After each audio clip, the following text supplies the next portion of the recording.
My name is Daniel Mercer. I have been a park ranger in Alaska for 11 years, assigned to a remote management zone that does not appear on most visitor maps and rarely comes up in public briefings. I am writing this now because everything that happened to me occurred within a single calendar day, and if I do not put it down exactly as it unfolded, I'm afraid my own memory will begin to smooth over details that should not be smoothed. What I am describing is not speculation, folklore, or exaggeration. It is a record of what I personally observed, documented, and reviewed while on duty. I began my shift at 5:42 a.m., earlier than scheduled, because I had not slept well. That is not unusual during late summer patrols. The daylight lingers, the radio never fully quiets, and the sense of isolation becomes sharper rather than softer. I logged in at the ranger substation just off the gravel spur that branches from the main service road. The building is a single-story structure with reinforced doors, solar backup, and a small equipment room that houses monitors for trail cameras placed throughout the management zone. These cameras are not for wildlife research alone. They are primarily for safety, early detection of illegal activity, lost hikers, and environmental hazards. At 6:10 a.m., I began a routine systems check. Power levels were stable. Memory cards had synced overnight. No alerts were flagged. Everything appeared normal, and that is important to state clearly, because nothing about the morning suggested what the day would become. The management zone I oversee includes a trail system that was officially closed to the public 3 years ago, after a series of unrelated incidents made upkeep unsustainable. The trailheads remain physically accessible, but signage is clear, and the closure is enforced when violations are discovered. Trail Cam 14B was positioned along that closed trail, roughly 8 miles from the nearest ranger road, angled toward a narrow section where the tree line compresses and visibility drops to less than 30 feet. It is a standard infrared unit, motion activated, set to capture still images followed by short video clips. At 6:47 a.m., Trail Cam 14B triggered. That alone is not remarkable. Moose, bears, wolves, and even drifting fog can activate motion sensors. I would not have noticed it immediately if not for the timestamp. The system logs showed 3 triggers in rapid succession, each less than 2 seconds apart. That pattern usually indicates something moving quickly and deliberately through the frame, rather than an animal pausing to investigate. I opened the first image. The screen showed the forest corridor, exactly as expected: tall spruce, heavy undergrowth, uneven ground. The infrared wash flattened everything into pale grays and whites. There was no animal visible, no human figure, no obvious disturbance. The second image, however, was different. Something had entered the frame, but not in a way I could immediately process. The shape was upright, taller than a man, but its proportions were wrong. The limbs were too long relative to the torso, and the head, if it was a head, sat too low, almost pressed forward between the shoulders. I remember leaning closer to the monitor, adjusting the brightness, telling myself it was a trick of perspective. Then I opened the video clip. The movement was smooth, controlled, and silent. No foliage shifted. No branches moved. Whatever it was, it did not displace the environment the way a physical body should. It crossed the frame in less than a second, and as it did, the infrared exposure fluctuated sharply, as if the camera could not decide how to render it. The third trigger captured nothing at all, just the empty trail. I documented the anomaly according to protocol. Time, camera ID, environmental conditions. I tagged the footage for later review and sent a brief note to my supervisor, framing it as a potential equipment malfunction. That was the correct thing to do. It was also, I admit now, an attempt to distance myself from what I had just seen. At 7:30 a.m., I loaded my patrol vehicle and headed toward the nearest access point to the closed trail. Not because I was instructed to, but because I could not sit in that station pretending the footage did not exist. The drive took just under an hour. The sky was clear. The radio was quiet. The world felt ordinary in a way that now seems almost cruel. I reached the trailhead at 8:26 a.m. The closure sign was intact. No fresh tire tracks. No boot prints in the soft ground nearby. I recorded my arrival, shouldered my pack, and proceeded on foot. The air was still, and the forest carried sound unusually well. Every step felt louder than it should have. As I moved deeper along the trail, I became aware of something subtle but persistent: the absence of wildlife noise. No birds, no insects, not even the distant movement of larger animals. Alaska's wilderness is rarely silent, and when it is, experienced rangers take notice. At 9:03 a.m., my radio emitted a brief burst of static, then went dead. I checked the battery. Full charge. I switched channels. Nothing. I made a note of it, forced myself not to jump to conclusions, and continued forward. When I reached the approximate location of trail, Cam 14B at 9:41 a.m., the ground told me what the footage had not. There were impressions in the soil, not footprints in the conventional sense, but elongated depressions that suggested weight distributed unevenly, as if whatever passed through had not fully committed to the ground. They were spaced too far apart for a human stride, yet too regular to be animal tracks. The camera itself was undisturbed. No scratches, no damage. The lens was clean. I removed the unit, replaced it with a backup, and secured the original in my pack. As I did, I became acutely aware of the feeling of being observed. Not watched, exactly. A more clinical sensation, like being evaluated. I told myself it was adrenaline, fatigue, imagination. I started the return hike. At 10:12 a.m., my radio crackled back to life, emitting a single, clipped sound that might have been a voice, if it had not been stretched and distorted beyond recognition. Then it went silent again. By the time I reached my vehicle shortly after noon, the day already felt unreal, compressed, as if the hours were folding inward on themselves. I drove back to the station without incident, but the footage replayed in my mind over and over, each time seeming less like a malfunction and more like a warning I had failed to understand. I did not know then that I was already past the point of observation, that whatever my trail cam had captured was no longer confined to a screen. I returned to the substation at 12:58 p.m., logged my arrival, and locked the door behind me out of habit more than fear.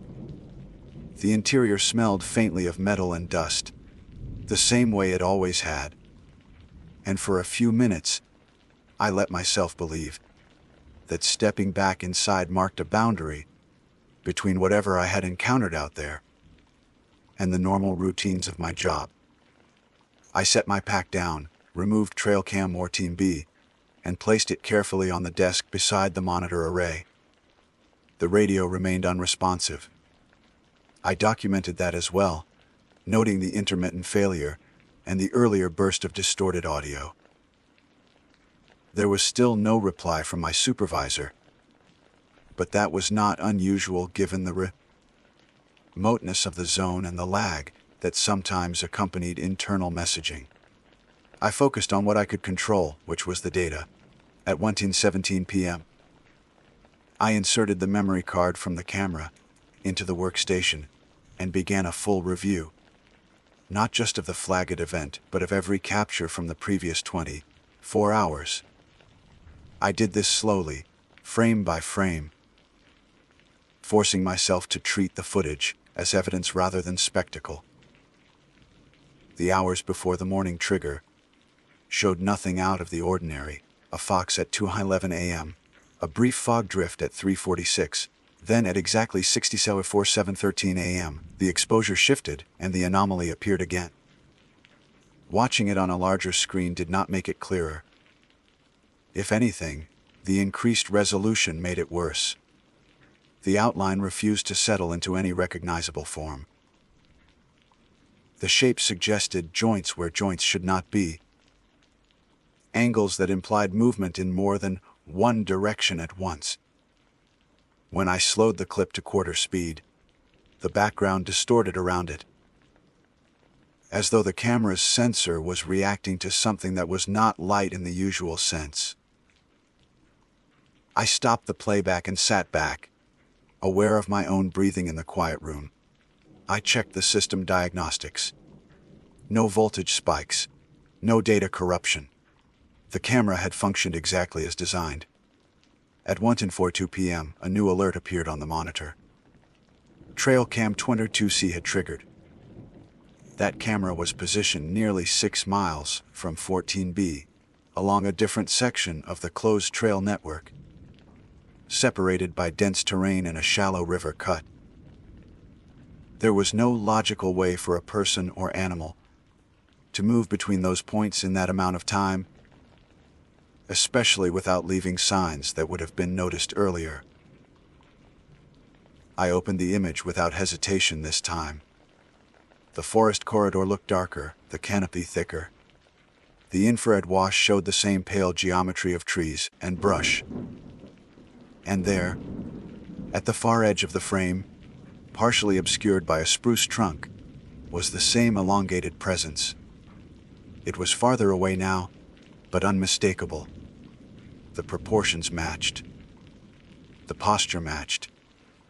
What unsettled me most was the sense that it was not passing through the frame, but waiting at its edge, as if aware of the camera's field of view. The video clip that followed lasted 3 full seconds. During that time, the figure did not advance. It leaned, slowly, impossibly, around the tree, and the infrared exposure dimmed, as though something were absorbing the signal. The moment before the clip ended, the head, or what I could only interpret as a head, tilted upward, not toward the camera, but toward the sky. I felt a chill then, deep and immediate, because the timestamp read 1:42:19 p.m. I checked the live weather feed. No cloud cover changes. No solar interference. Nothing that would explain the sudden drop in infrared clarity.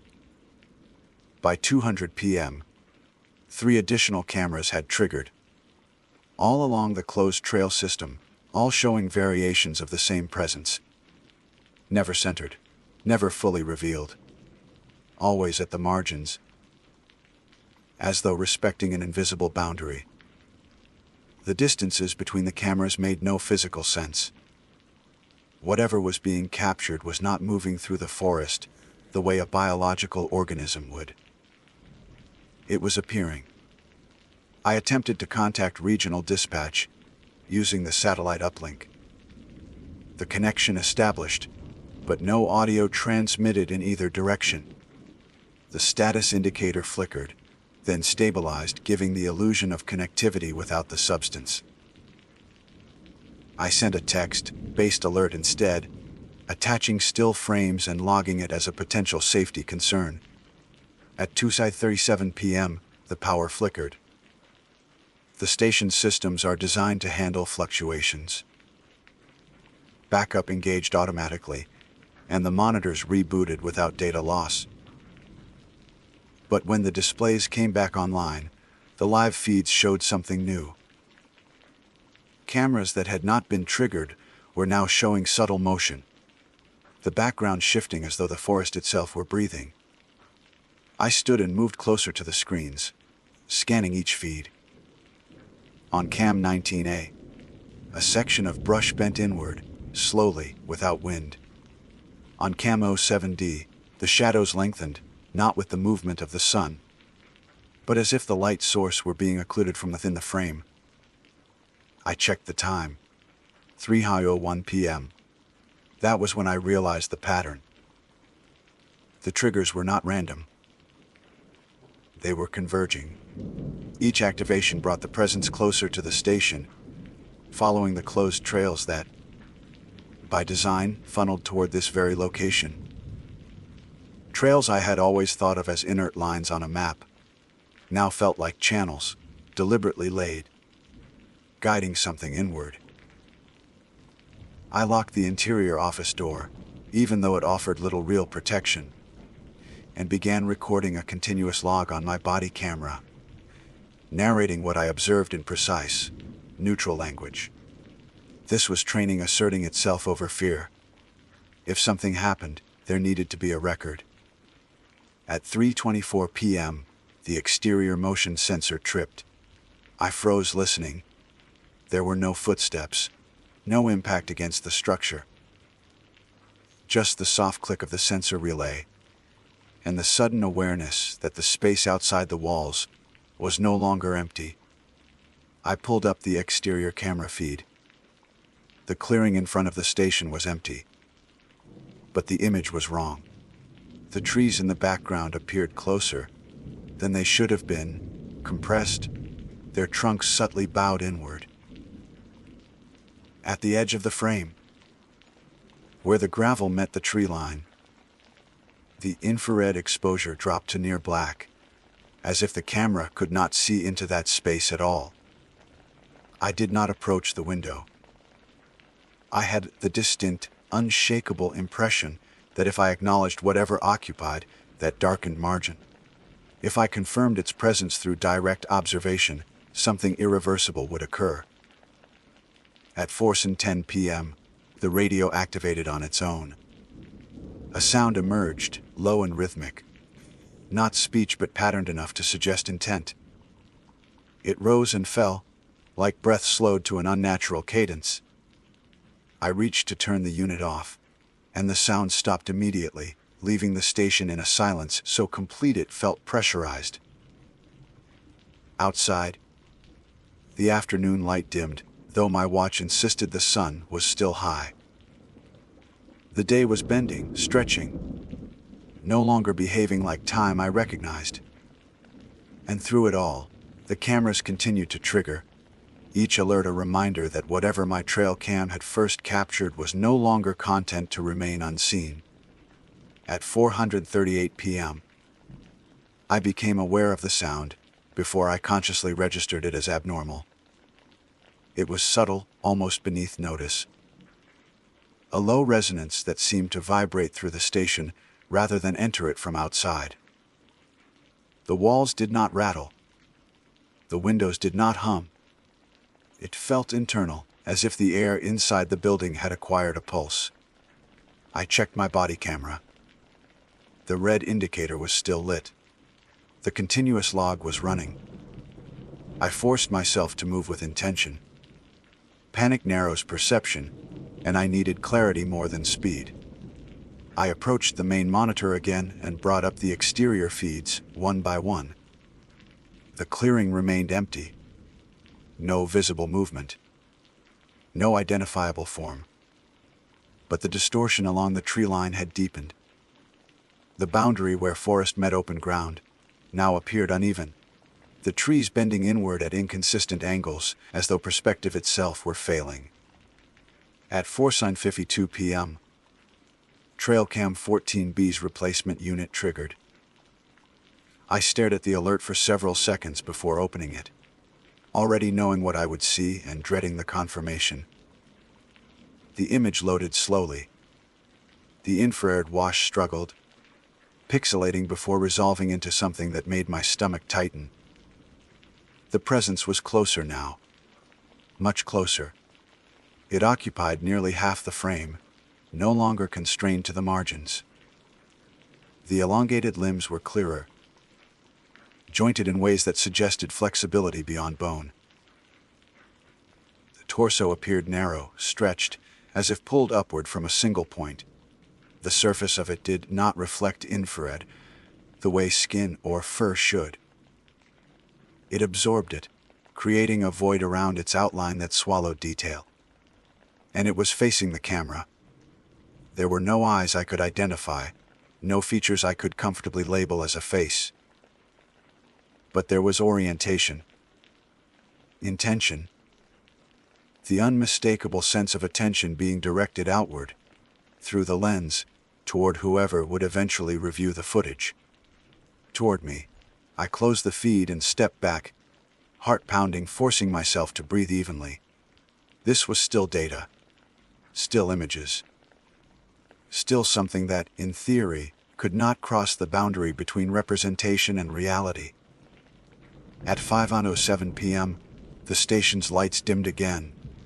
Not flickering this time, but steadily fading, as though the power were being drawn away rather than interrupted. Backup did not engage. The system indicator glowed amber, then red.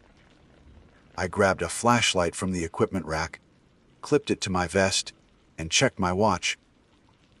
The sky outside the narrow windows had shifted toward a bruised, unnatural purple. The sun obscured behind a thickness of cloud that had not been forecast. Dusk was arriving too early. The radio crackled. This time, the sound resolved into something closer to human speech, though still stretched and warped. I could not make out words, but the cadence was unmistakable. Pauses where breath should be, inflections where meaning should live. It felt like listening to a language through water. I spoke once before I could stop myself. "This is Ranger Mercer," I said, voice steady despite the tension coiling in my chest. "Identify yourself." The response came immediately. Not words. Not sound, exactly. A pressure change, a sudden heaviness in the air that made my ears pop and my vision blur.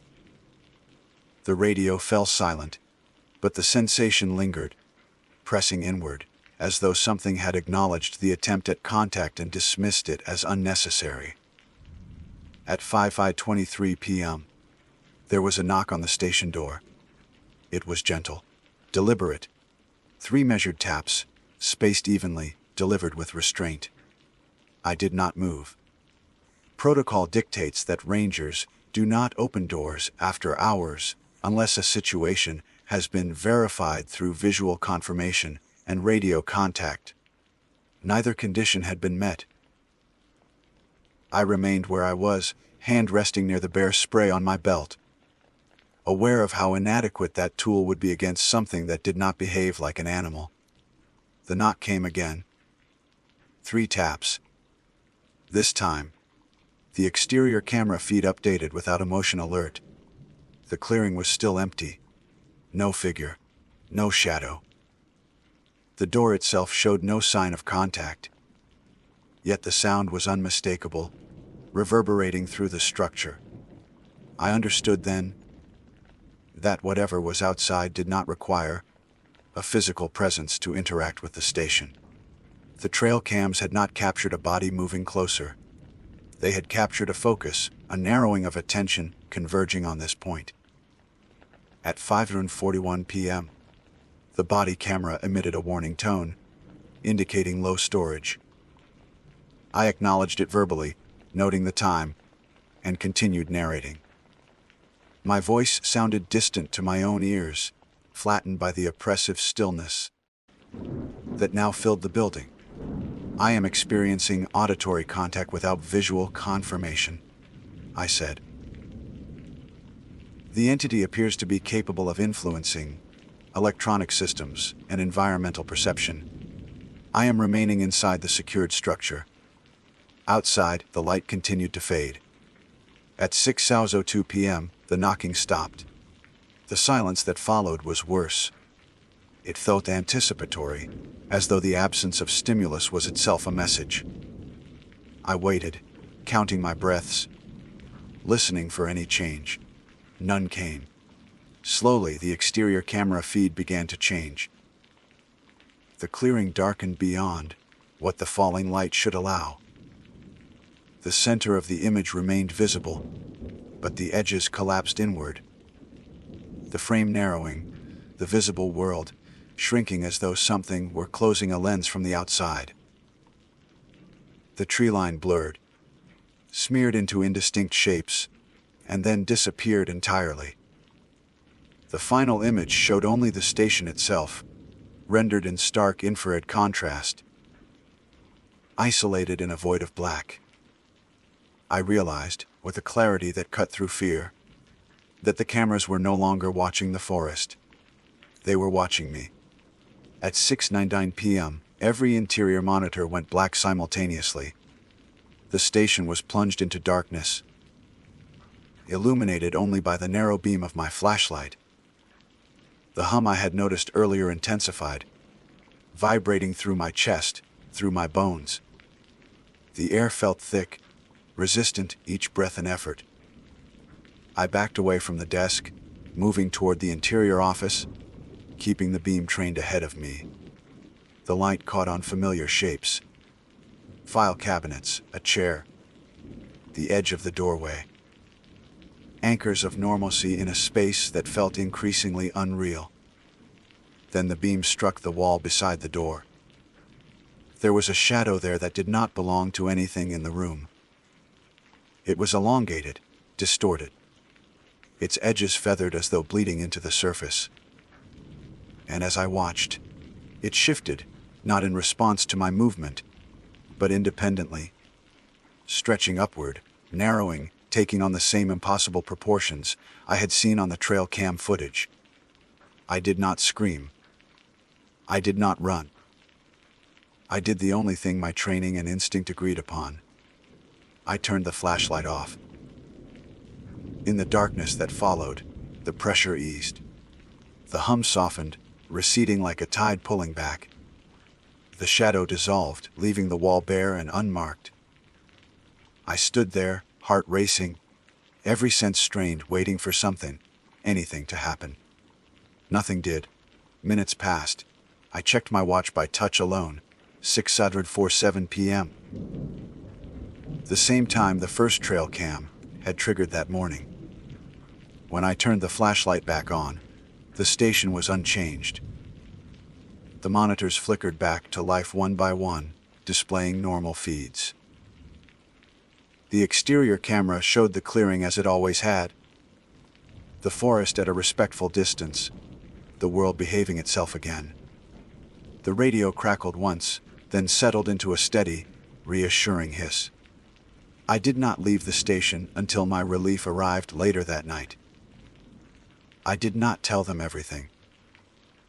I filed a report stripped of speculation, heavy on technical anomalies, light on interpretation. But I kept the footage. And sometimes, when I review it late at night, I notice details I missed before. Subtle shifts. Angles that imply movement not through space, but through attention. As if the cameras did not capture something passing through the forest that day. As if they captured something learning where to look. I remained inside the station after the system stabilized, standing in the center of the room as if movement itself might draw attention I could not afford. The clock above the monitor array read 6:58 p.m. The seconds advanced normally again, each tick sharp and precise. But the sense of relief that should have followed never arrived.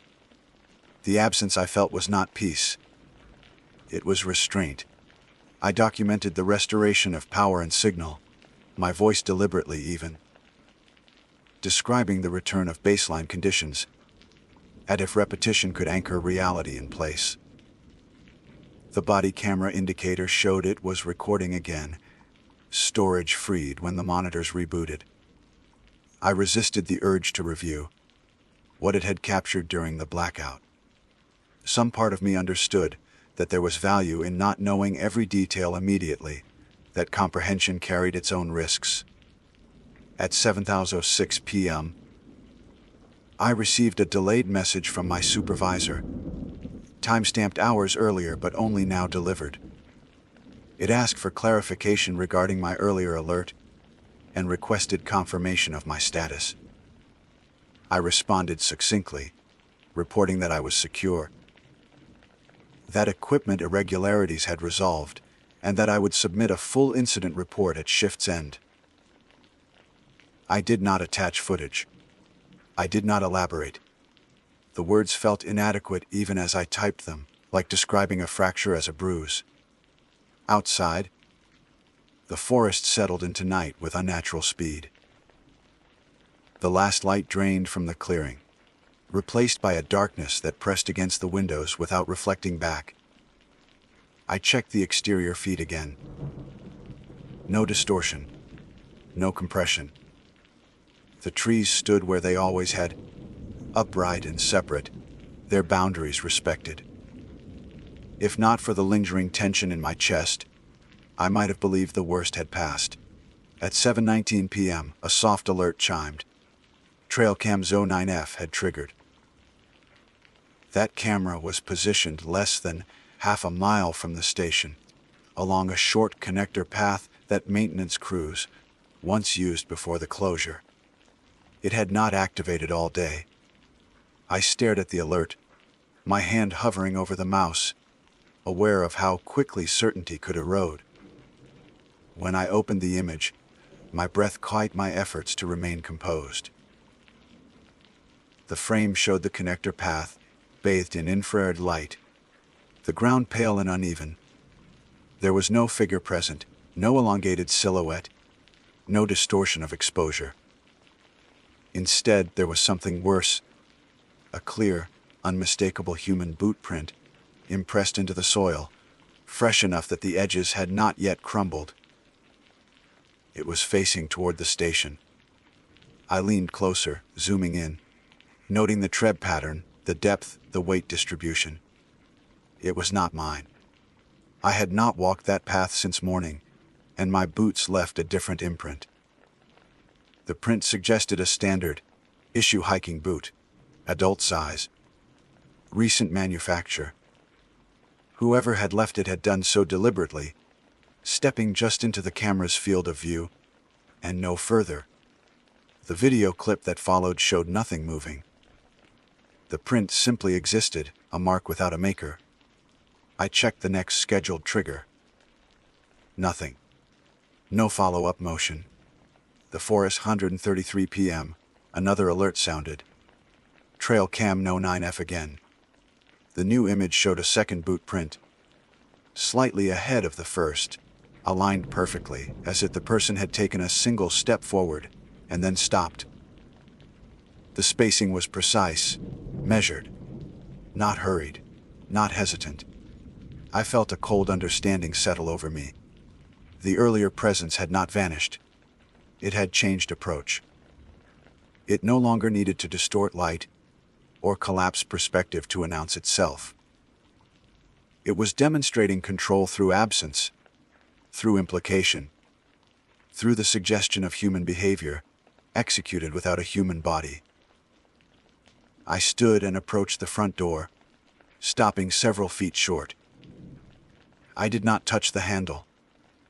I did not look through the window. I checked the exterior feed instead, magnifying the image until the pixels blurred. The clearing was empty.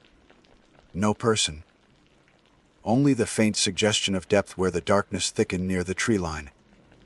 At 7:46 p.m., the radio activated. This time, the sound that emerged was unmistakably my own voice. "This is Ranger Mercer," it said, the cadence perfect, the inflection precise. "Identify yourself." I did not respond. I shut the radio off entirely, pulling the power connector from the wall, despite protocol warnings about system integrity. The silence that followed was immediate and profound.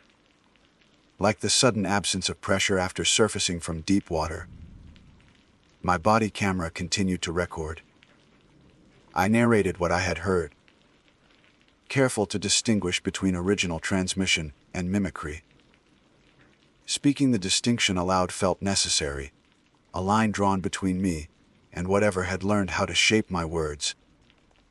At 8:02 p.m., the exterior lights came on automatically, triggered by the night cycle.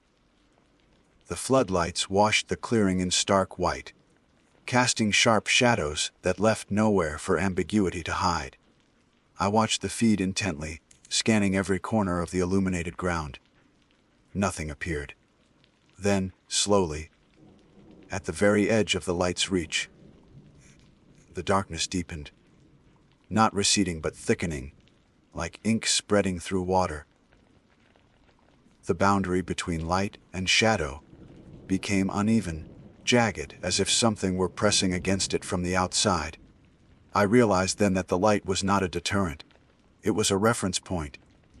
At 8:19 p.m., the boot prints vanished. Not eroded. Not obscured. Gone. The ground where they had been was smooth, undisturbed, as if nothing had ever marked it. The camera feed showed no movement to account for the change. One moment the impressions were there, the next they were not. I stepped back from the monitors, a sense of inevitability settling over me. Whatever intelligence governed this phenomenon was no longer probing. It was testing boundaries, mapping reactions, observing which actions produced which responses. And it was patient. At 8:41 p.m., the body camera captured a sound I did not consciously register at the time, a faint exhale, not mine. Close enough to register on the microphone, but too soft to trigger immediate awareness. I only discovered it later, reviewing the footage with headphones, the intimacy of the sound making my skin crawl. At 9:03 p.m., my relief was due. I watched the service road feed, waiting for headlights, for the reassuring approach of another vehicle, another human presence to reassert the rules I understood. Minutes passed, then more. The feed remained empty, the road stretching into darkness without interruption. I checked the internal clock against my watch. They matched. Time had not stopped. It had narrowed. I stood alone in the station, surrounded by systems that now felt less like tools and more like conduits. Aware that the day was not over simply because the sun had set. The events of the morning had not resolved themselves into an ending. They had only progressed, step by careful step, toward a point of convergence I could feel but not yet see. And somewhere beyond the reach of the lights, beyond the comfort of verified feeds and logged reports, something waited. No longer content to be caught on camera, no longer satisfied with watching from the trees. At 9:11 p.m., the service road camera flickered. Not enough to trigger an alert, but enough to catch my attention. The image stabilized almost immediately, showing the same empty stretch of gravel disappearing into the trees. I leaned closer, scanning for compression artifacts or dropped frames. There were none. The feed was clean, technically perfect, and entirely wrong in the way only a perfectly staged absence can be. I keyed my body camera and narrated the discrepancy, then forced myself to step away from the monitors. Fixation had become a liability. I needed to function, not stare myself into paralysis. I inventoried my options with the same methodical detachment I used during wildfire seasons. Shelter, communication, mobility. Shelter was holding. Communication was unreliable. Mobility was possible but unwise. The forest outside no longer behaved like a place you could move through and expect cause to follow effect. At 9:18 p.m., the station's internal temperature dropped 3 degrees within a minute. The HVAC system showed no fault. No vents opened. No doors were breached. I noted it anyway. Sudden cold in Alaska is not unusual, but localized drops inside a sealed structure are. I poured water from my canteen and drank, the grounding me. My hands were steady, That mattered. Panic announces itself first in the extremities. I could still make decisions.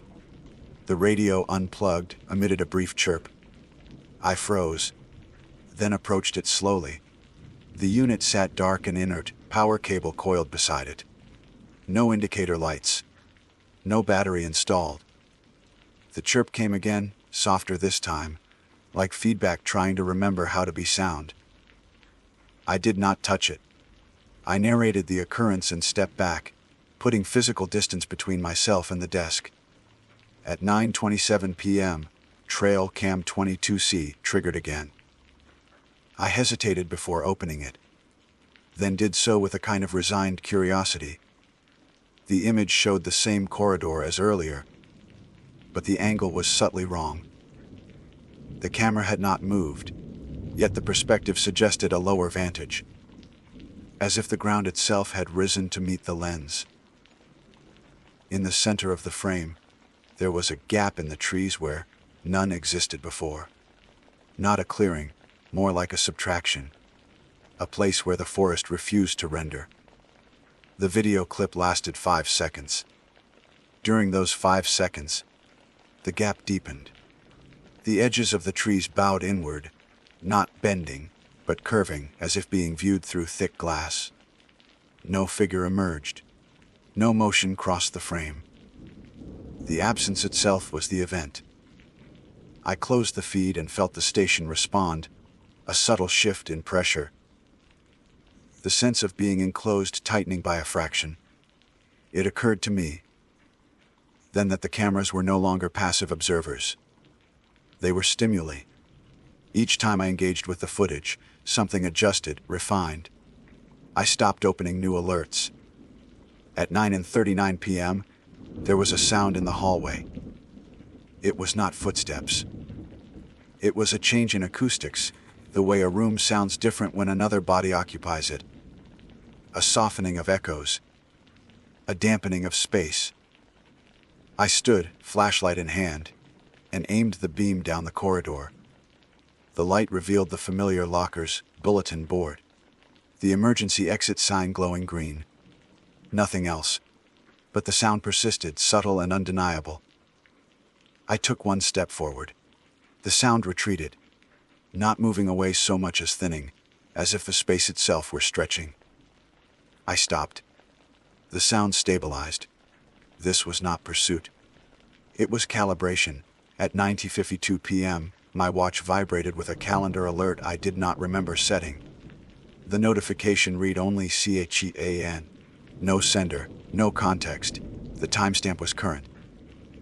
I dismissed it and felt a prickle of unease at how easily the system had accessed something so mundane and personal. I returned to the monitors despite my earlier resolve. The exterior feeds showed the clearing unchanged, floodlights steady, shadows sharp.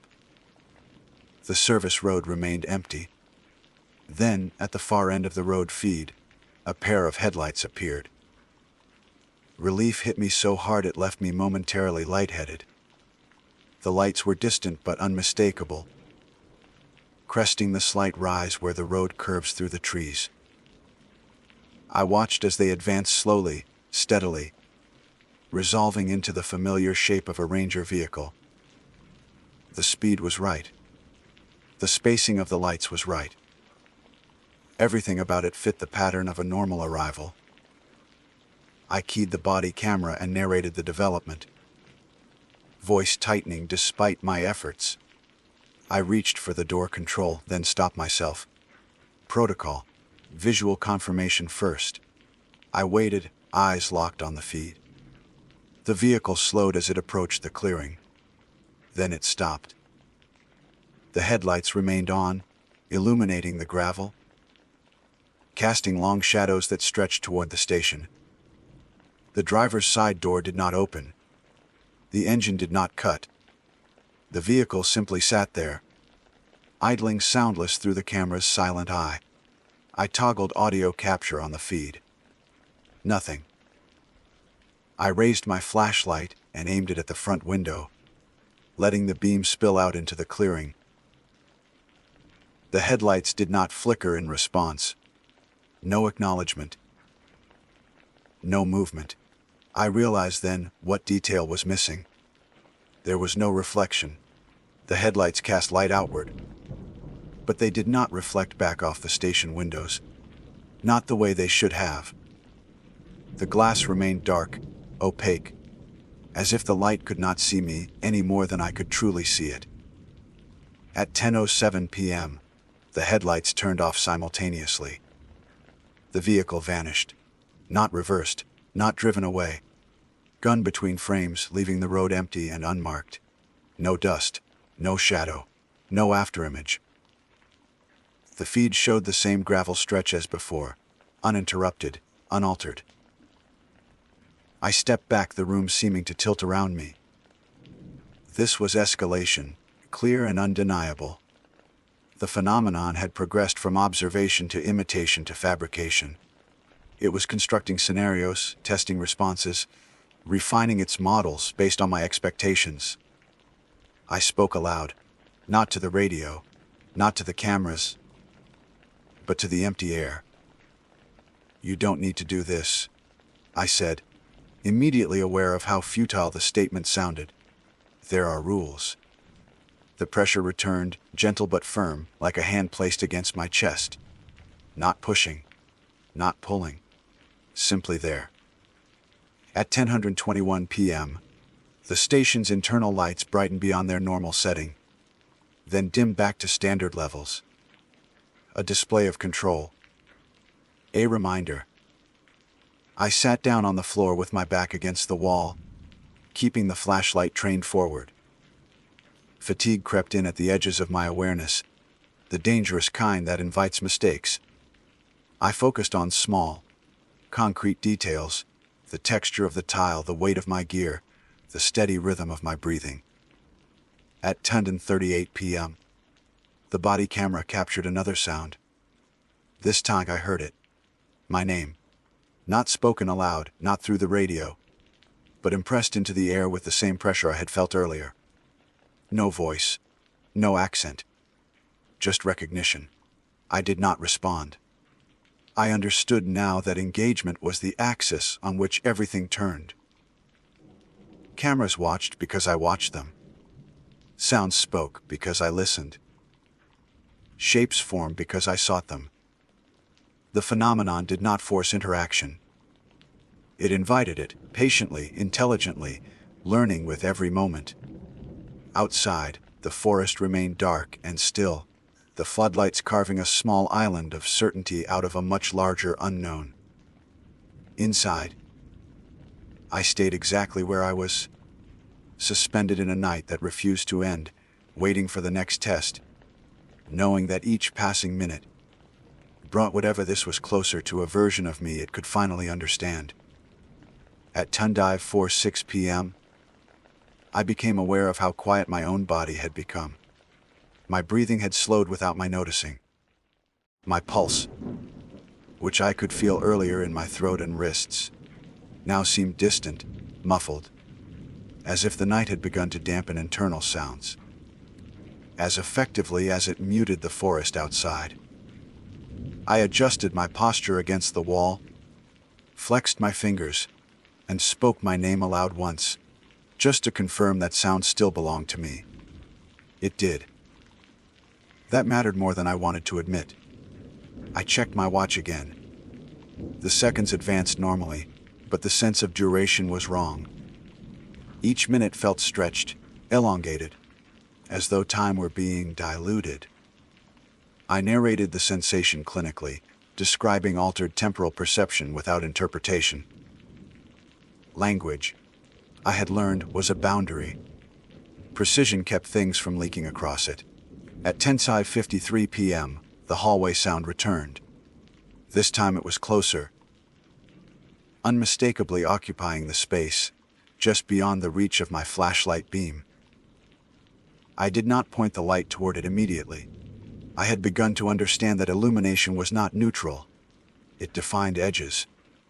It gave permission. Instead, I kept the beam trained low, angled toward the floor, and listened. The sound was not movement.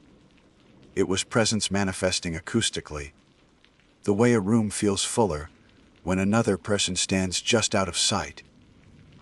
The air pressure shifted subtly, my ears adjusting as though a door had opened somewhere deep inside the building. I said nothing. At 11:01 p.m., Trail Cam 110A triggered. Against my better judgment, I opened the still image. I needed to know whether restraint was still an option, or whether the system would force engagement regardless. The image loaded slowly, resolving into the familiar stretch of forest near a bend in the closed trail. There was no figure, no distortion, no impossible geometry. There was a man standing in the frame. He was facing away from the camera, posture relaxed, hands at his sides. He wore a ranger's jacket, dark trousers, and a cap pulled low. The uniform was correct down to the smallest detail, including the reflective striping I knew was no longer issued. The fit was right. The proportions were right. If I had seen him from behind on any other night, I would have assumed he was one of ours. Except for one thing. He cast no infrared shadow. The ground beneath his boots showed no compression, no sign of weight. He occupied the image without occupying the space it represented. The timestamp read 11:01:44 p.m. The video clip followed. In it, the man lifted his head slightly, as if listening. He did not turn. He did not step forward or back. He simply stood there for the full duration of the clip, perfectly still, perfectly placed. A human silhouette with none of the physical consequences of being human. I closed the feed and felt the hallway pressure intensify, no longer confined to a single direction. It spread evenly through the station, a uniform presence that suggested enclosure rather than intrusion. The sound I had heard earlier resolved into something closer to proximity, as if whatever shared the building with me had moved closer not by walking, but by overlapping. At 11:14 p.m., the emergency exit sign flickered. I stood slowly, every movement deliberate, and backed toward the interior office. The small room offered fewer angles, fewer unknowns. I closed the door quietly, not locking it, understanding that locks implied resistance, and resistance implied recognition. The body camera continued to record, its red light steady. I narrated my relocation, my reasoning, my observations. I did not speculate. I did not name what I was experiencing. Names create handles. Handles invite grasping. The interior office felt smaller than it ever had. The walls seemed closer, the ceiling lower. I sat on the floor again, back to the wall, flashlight still off. Darkness, I had learned, was not the absence of information. It was a reduction of variables. At 11:27 p.m., there was a sound directly outside the office door. Not knocking. Breathing. It was slow, controlled. The inhale and exhale measured, intentional. It did not fog the glass panel. It did not disturb the air. It existed as an acoustic event only, sound without source. I closed my eyes and focused on maintaining my own rhythm, careful not to mirror it. The breathing continued for exactly 9 cycles. Then it stopped. At 11:36 p.m., my watch vibrated again. Another CK9 alert. This time, beneath the text, there was a time listed 6:47 a.m., the beginning. I dismissed the alert with shaking fingers and narrated the detail aloud, my voice steady by effort alone. The implication was clear enough without interpretation. Whatever this phenomenon was, it did not experience the day linearly. It was not bound to progression. It could reference moments the way I referenced files, jumping backward and forward with equal ease. The door handle to the office moved. Just slightly, not enough to open the door. Not enough to rattle. A test of mechanics, of thresholds. I remained still, eyes open now, fixed on the faint outline of the door in the darkness. At 11:49 p.m., the movement stopped. The pressure eased by a fraction, like a hand lifting, but remaining close enough to return at any moment. I waited, counting breaths again, grounding myself in the physicality of the floor beneath me. Midnight arrived without ceremony.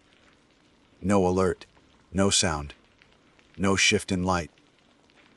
The transition from one day to the next passed unnoticed, and with it came a realization that settled heavily in my chest.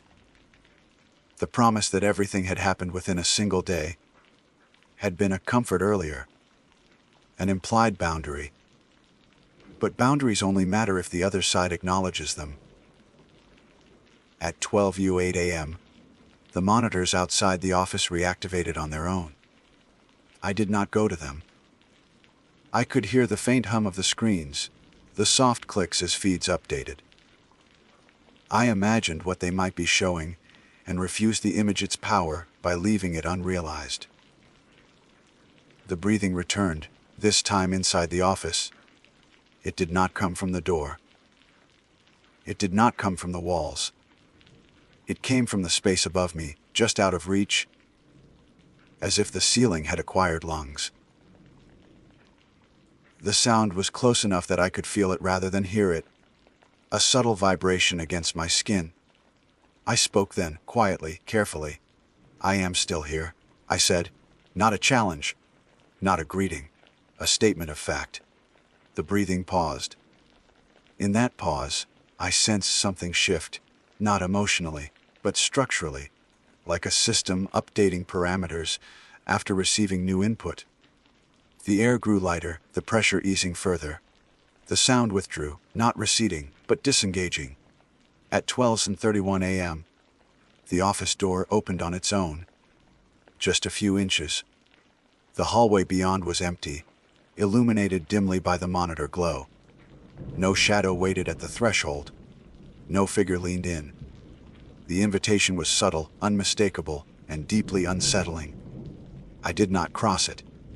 I stayed exactly where I was, back against the wall. Eyes forward, breathing slow and deliberate. Whatever this thing was, it was not forcing entry. It was offering continuity, a chance to move forward, to participate, to complete whatever loop it had begun that morning. I understood then that survival was not about escape. It was about refusing to become useful. And so I waited.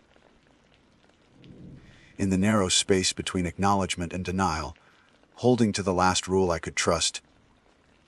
Do not give it what it is asking for, even if you cannot name what that is. I did not sleep. I did not even close my eyes. The office door remained open at the same narrow angle, unmoving as if frozen mid-decision. The hallway beyond it was quiet, the glow from the monitors casting a faint, steady light that never brightened and never dimmed. Time continued to pass, but it no longer felt like motion. It felt like accumulation. At 12:44 a.m., the breathing did not return. Instead, something else replaced it, subtler and more disorienting. The soundscape of the station changed in a way I struggled to articulate. The low, constant ambient noise, electrical hum, distant wind against the structure, the building settling, flattened, losing depth. Everything sounded closer, as if the walls had absorbed distance. I shifted my weight slightly, enough to ease the ache in my legs. The floor was cold through my uniform, grounding in its solidity. I narrated the movement aloud, a habit now ingrained, each word deliberate, measured. Silence followed, attentive but restrained. At 12:57 a.m., the monitors outside the office chimed softly. Not an alert, a startup tone. I knew that sound intimately. It meant a system had completed a reboot cycle. But I had not initiated one, and the power levels had been stable since the earlier fluctuations. I remained where I was, listening as the tones repeated. one screen after another, until the station's entire monitoring array had come fully online again. The implication was unavoidable. The system was no longer responding to faults. It was being reset. At 1:03 a.m., the body camera vibrated against my chest, indicating active recording status had been reaffirmed. I did not touch it. I did not acknowledge it beyond narration. Devices asserting themselves without input had become a pattern, and patterns were how this thing learned. I focused on breathing slowly, resisting the instinct to match any rhythm that was not my own. The first image appeared on the hallway monitor. I could not see it directly from the office, but the light changed, a subtle shift that suggested movement on the screen. Curiosity pressed hard at the back of my mind, sharp and insistent. I fought it, understanding now that curiosity was the lever being tested most aggressively. At 1:11 a.m., the curiosity won.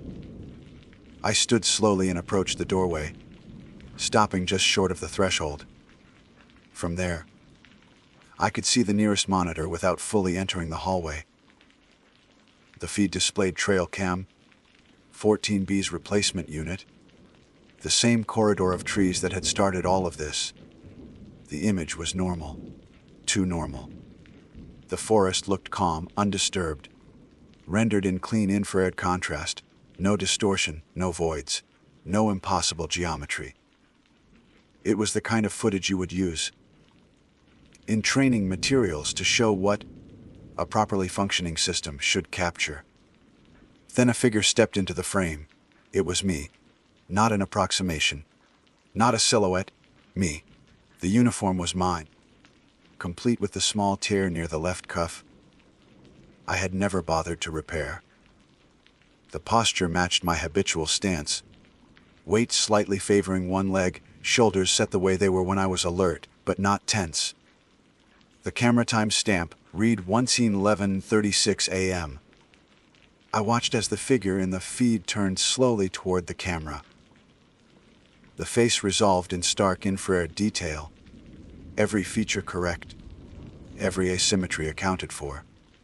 When it opened its mouth, I felt my own jaw tense in unconscious sympathy. It spoke. The sound did not come from the monitor speakers. It came from everywhere at once, impressed into the air, the same way my name had been earlier. I stayed, it said, my voice. Even the slight rasp from years of cold air and smoke exposure was there. You can stay too. I stepped back immediately, heart hammering, and shut the office door. I did not slam it. I did not lock it.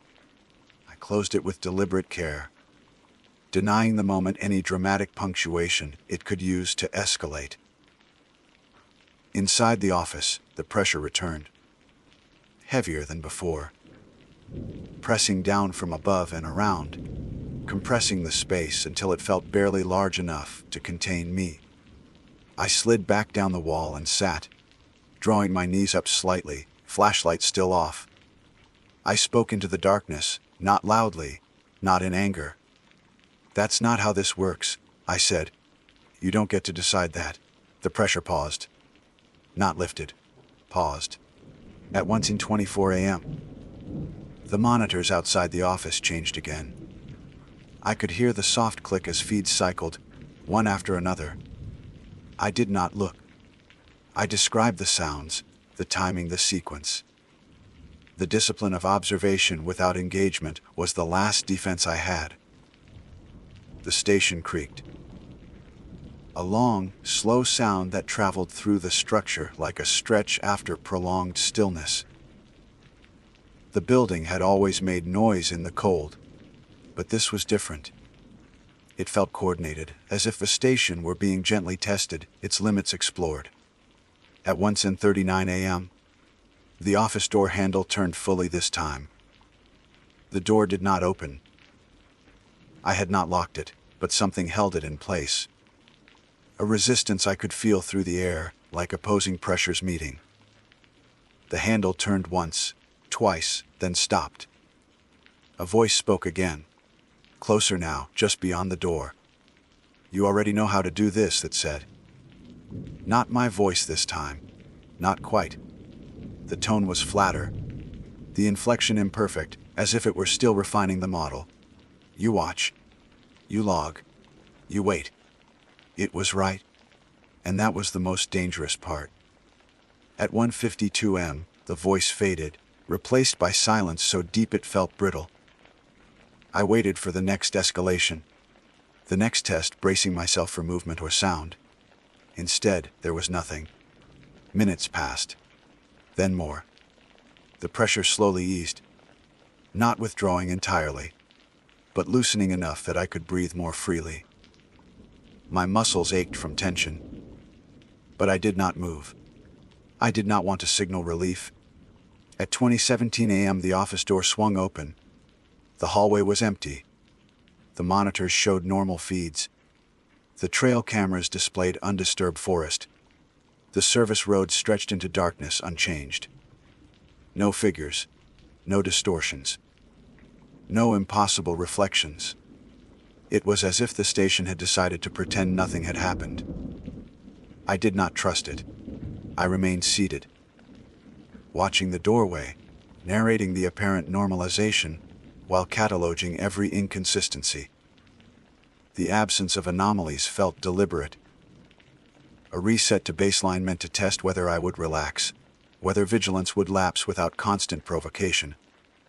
At 2:41 am, a final image appeared on the nearest monitor. It was not from a trail cam. It was from the station's own interior camera, mounted near the ceiling of the main room. The feed showed the office door open, the small space inside illuminated dimly. It showed me sitting against the wall, knees drawn up slightly, eyes forward. Behind me, occupying the same space without touching me, was a second outline. Not solid. Just enough of a shape to suggest alignment, overlap, the beginning of a shared position. It mirrored my posture almost perfectly, as if learning how to sit inside the boundaries of a human body. I reached up slowly and turned the body camera off.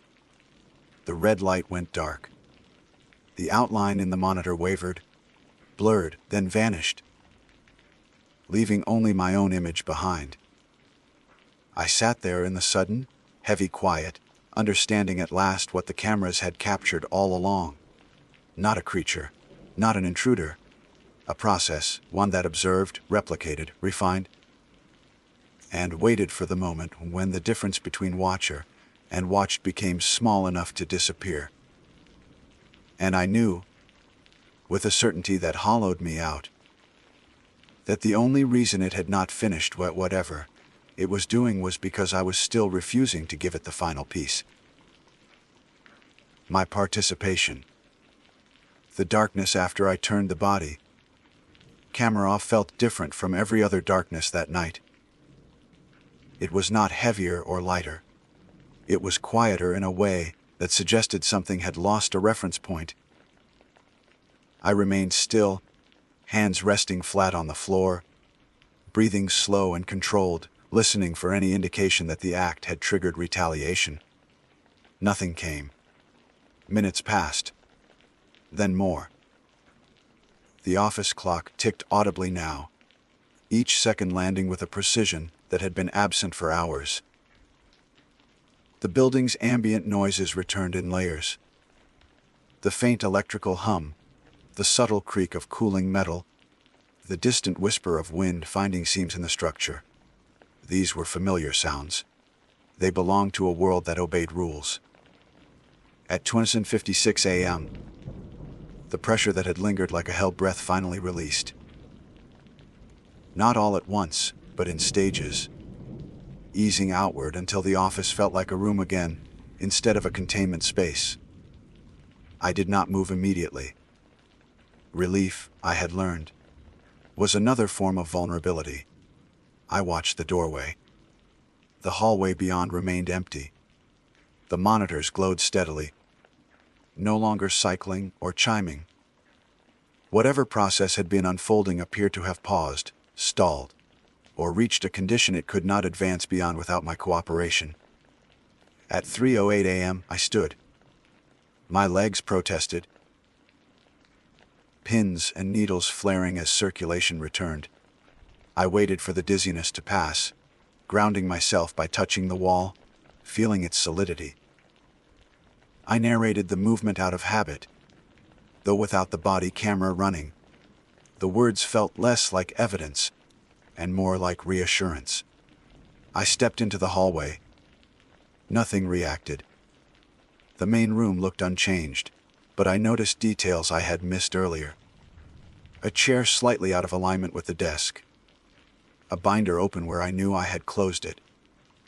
Small, almost polite disturbances. The kind you would attribute to fatigue if you were determined to rationalize.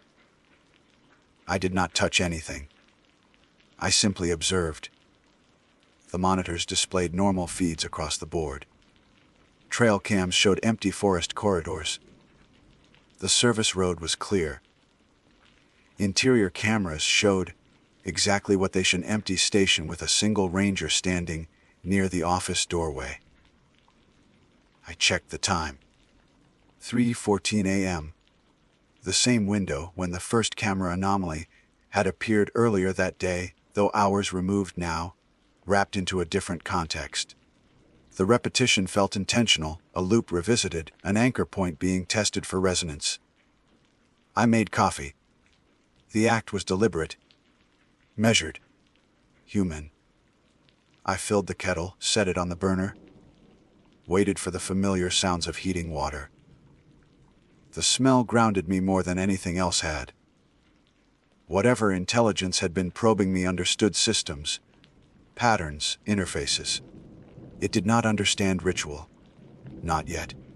At 3:29 a.m., as I poured the water, the exterior camera caught movement.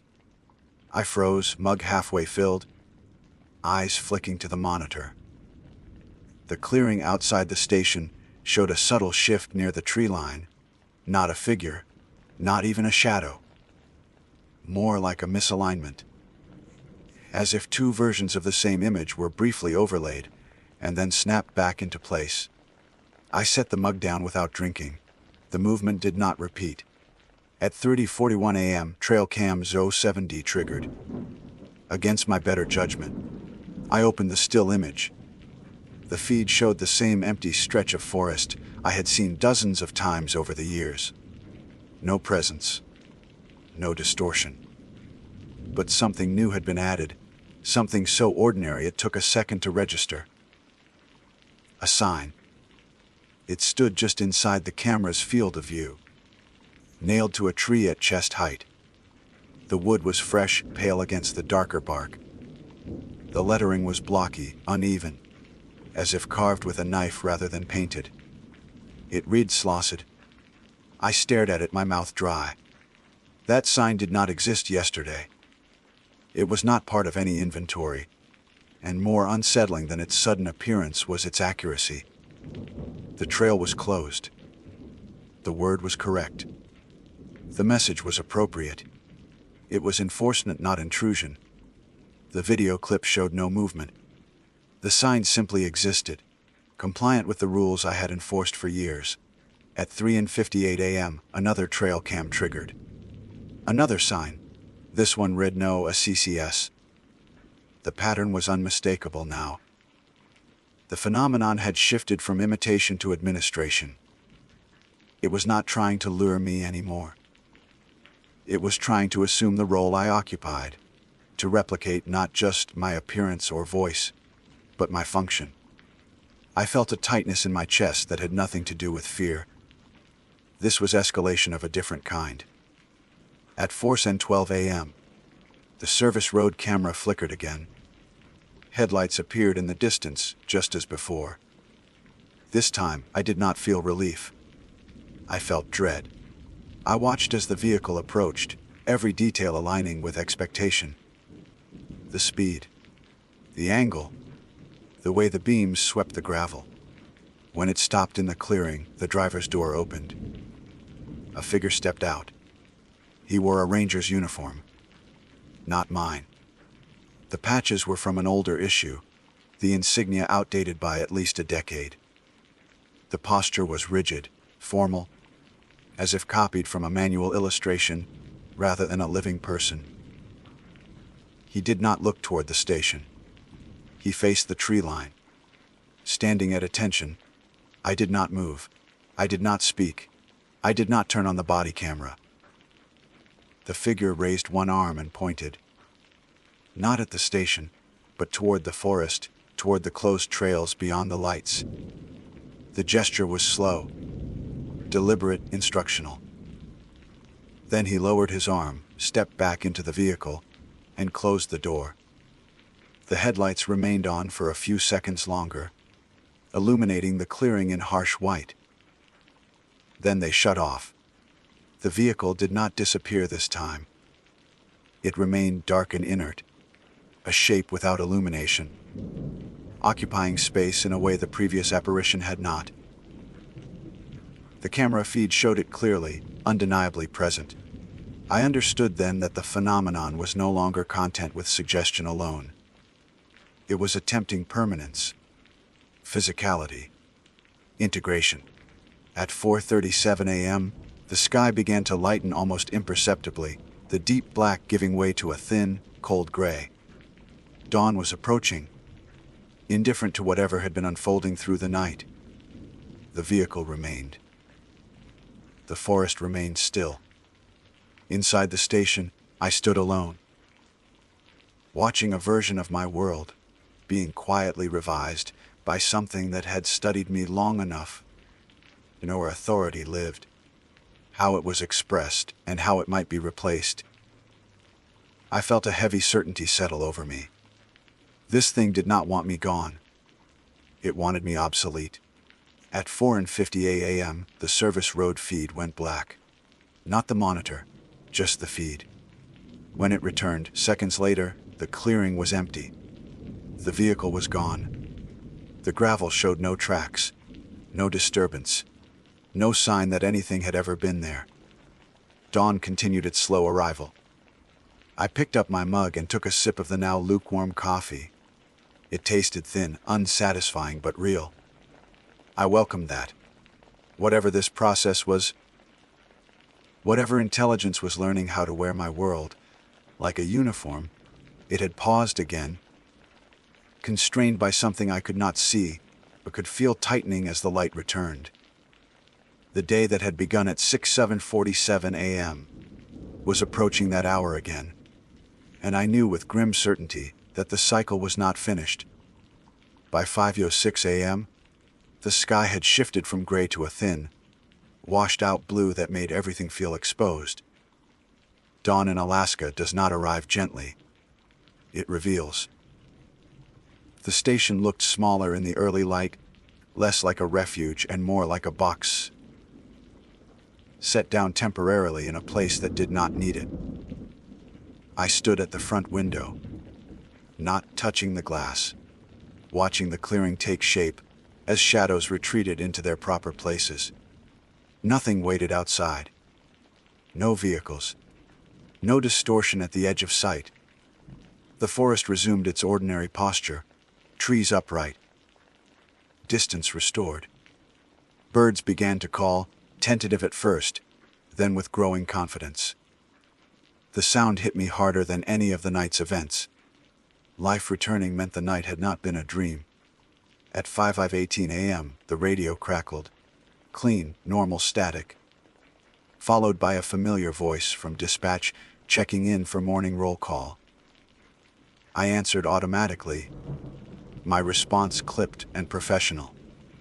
My voice sounded steady enough that no one questioned it. No one asked why I had been logged as active all night. No one mentioned missing feeds or delayed check-ins. Systems I had learned prefer continuity. At 5:31 a.m., my relief finally arrived. I watched his truck come down the service, through the window first, then confirmed it on the monitor. This time there was reflection in the glass. Dust lifted under the tires. The engine noise reached me a second later, slightly out of sync in the way real sound always is. When he stepped out of the vehicle, he stretched, yawned, and waved toward the station. I waited until he knocked before opening the door. The cold air rushed in, sharp and honest, carrying the smell of damp earth and pine. He stepped inside, commenting casually about the early chill and the quiet shift he expected to have. I nodded, offered brief responses. Careful not to overshare, careful not to invite questions I could not answer without sounding unhinged. He did not notice anything wrong. That, more than anything else, unsettled me. At 5:47 a.m., I completed my incident report. I included every verifiable detail, timestamps, power fluctuations, camera anomalies, communication delays. I attached selected still frames, avoiding the footage that showed imitation or overlap. I framed everything as technical malfunction and environmental interference. The report was accurate in the way that omission can still be truthful. I did not lie, I just did not explain. At 6:02 a.m., I removed the memory cards from the cameras that had triggered overnight and placed them in a sealed evidence pouch. I labeled it properly, logged it properly, and then, instead of submitting it to central processing, I locked it in my personal locker. I told myself it was temporary, that I needed time to review it privately before escalating. I knew that was not the real reason. At 6:19 a.m., as my relief settled into the rhythm of the morning, I stepped outside alone for the first time since the night began. The forest greeted me without hostility. The clearing looked exactly as it always had. If I had arrived fresh that morning, with no memory of what had occurred, I would have seen nothing amiss. That was the final lesson. At 6:36 a.m., I walked to the nearest trailhead, the closed one, the same system that had guided everything inward the day before. The signage was intact. The ground was undisturbed. No fresh boot prints, no added markers, except one, just beyond the official sign, where the maintenance path disappeared into the trees. There was a second placard nailed to a trunk. The wood was weathered now, as if it had been there for years, not hours. The lettering was clean and precise, carved deep enough to last. Iopus orise e personen lonly. I stared at it for a long time. The wording was correct, accurate, reasonable. That was the problem. At 6:47 a.m., my watch vibrated. No alert text this time. No K-Kine. Just the soft, neutral confirmation tone that marks the start of a scheduled shift. The same minute the trail camera had first triggered. The cycle closed without ceremony. I returned to the station, completed my handoff, and left the management zone shortly after 7:00 a.m. I drove away without looking back, not because I was afraid of seeing something follow me, but because I understood that attention had always been the currency of that place. In the weeks that followed, there were no further anomalies reported in my zone. Camera triggers returned to baseline. Equipment functioned normally. Wildlife patterns normalized. On paper, the incident resolved itself. I transferred out 3 months later. Officially, it was for career development. Unofficially, I could no longer trust my role as an observer. I had seen how easily authority could be studied, replicated, and assumed. How systems designed to watch could become invitations rather than safeguards. I still think about that night. About the way the phenomenon never acted with urgency, never showed hunger or aggression. It did not chase. It did not threaten. It learned. It adapted. It waited for moments of compliance rather than resistance. Sometimes, when I review the footage I kept, only the earliest clips now, the ones before imitation began, I noticed something new. Not a shape, not a shadow. Alignment. The camera angles that day were wrong, by fractions of degrees. Subtle adjustments that did not make sense for capturing movement through space, but made perfect sense for studying behavior, for studying me. I no longer wear a ranger uniform. I no longer monitor trails. But occasionally, in quiet moments just before dawn, I feel the faintest sense of pressure, like a thought pressing against the edge of awareness, waiting to be acknowledged. And I remind myself of the only rule that mattered, the one that kept the process incomplete. Do not participate. Because whatever learned how to stand where I stood that day did not disappear when the sun rose. It simply learned when to stop being seen